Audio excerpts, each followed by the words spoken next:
President Donald ট্রাম্পের state of the union ভাষণকে বিভ্রান্তিকর বলে মন্তব্য করেছেন সেনেট মাইনরিটি লিডার চাক শুমার। বুধবার ক্যাপিটল হিলে আয়োজিত সংবাদ সম্মেলনে তিনি বলেন, এই ভাষণ বাস্তবতার সাথে সঙ্গতিপূর্ণ না এবং সাধারণ মানুষের সমস্যাগুলো উপেক্ষা করা হয়েছে।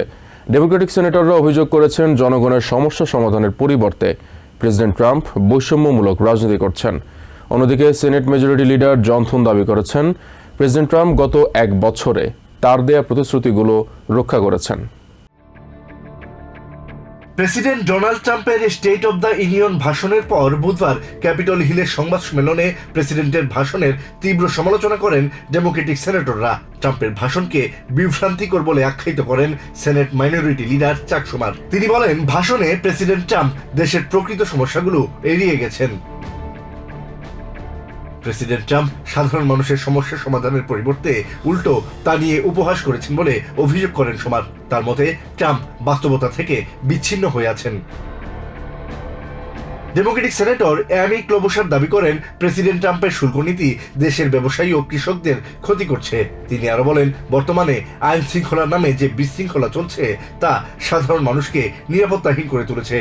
Or farmers trying to get loans at the USDA, or the horror of 3,000 ICE agents roaming the streets in the metro, Minneapolis, St. Paul, and also, by the way, senator Alex Padilla বলেন, president Trump আমেরিকার স্বপ্নকে ধ্বংস করছেন।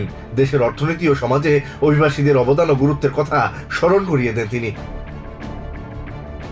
অন্যদিকে senate majority leader John Thune president ট্রাম্পের ভাষণের ভূয়সী প্রশংসা করেন। প্রেসিডেন্টের গৃহীত বিভিন্ন পদক্ষেপ দেশকে আরো শক্তিশালী করছে দাবি করে তিনি বলেন, রিপাবলিকানরা সাধারণ মানুষের সঞ্চয় বাড়ানোর জন্য কাজ করে যাচ্ছে। সীমান্ত সুরক্ষা এবং আবাসন সমস্যার সমাধানে ডেমোক্রেটদের বিরুদ্ধে অসহযোগিতার অভিযোগ তুলে তাদের সমালোচনা করেন থুন।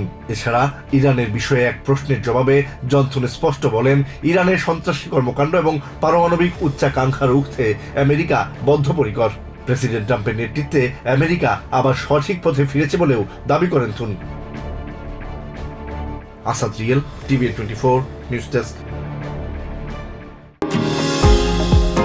নিউ ইয়র্ক থেকে সম্প্রচারিত টিভিএন 24 টেলিভিশন বিশ্বজুড়ে বাঙালির কণ্ঠস্বর।